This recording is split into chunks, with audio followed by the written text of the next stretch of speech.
नमस्कार, आप देख रहे हैं एसपीएन 9 न्यूज और मैं हूं आपके साथ मनीष कुमार सैनी। महाराष्ट्र का अगला सीएम कौन होगा, इसको लेकर बीते 10 दिनों से असमंजस की स्थिति बनती हुई दिखाई दे रही है। एक तरफ देवेंद्र फडणवीस हैं, जिनकी पार्टी बीजेपी चुनावों में सबसे बड़े दल के रूप में उभर कर सामने आई है, तो वहीं दूसरी ओर एकनाथ शिंदे हैं, जो खुद को जनता का सीएम बता रहे हैं। ऐसे में अब विपक्ष प्रदेश के सीएम को लेकर निशाना साधता हुआ नजर आ रहा है और पूरी तरह से विपक्ष ने इस मामले को लेकर महाराष्ट्र के अंदर मोर्चा संभाल लिया है। इस बीच जेएमएम नेता मनोज पांडे ने एनडीए पर हमला बोला है। जेएमएम नेता मनोज पांडे ने कहा कि यह हमारी समझ से परे है कि सबसे बड़ी पार्टी बीजेपी एक नेता का चयन नहीं कर पा रही है, किसे मुख्यमंत्री बनाएंगे ये पता ही नहीं है।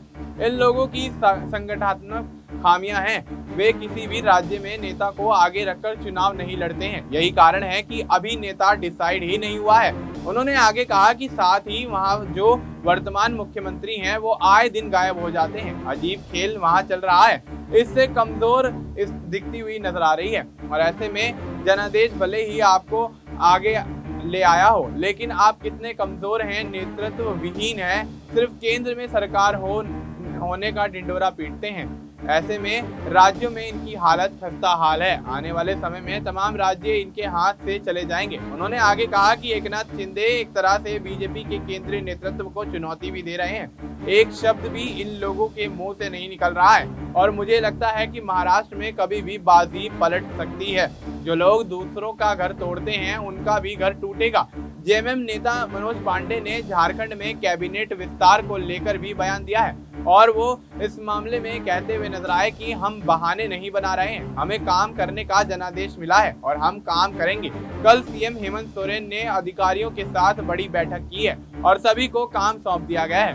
सीएम के नेतृत्व में लोगों को सुशासन देखने को मिलेगा। उन्होंने आगे कहा कि जो लोग दिल्ली में बैठे हुए हैं, उनसे हम कहना चाहते हैं कि लोकतांत्रिक परंपरा को बनाए रखें। हमें हमारा पैसा 1,36,000 करोड़ दे दो, नहीं तो हमारे पास कानूनी विकल्प खुले हुए हैं।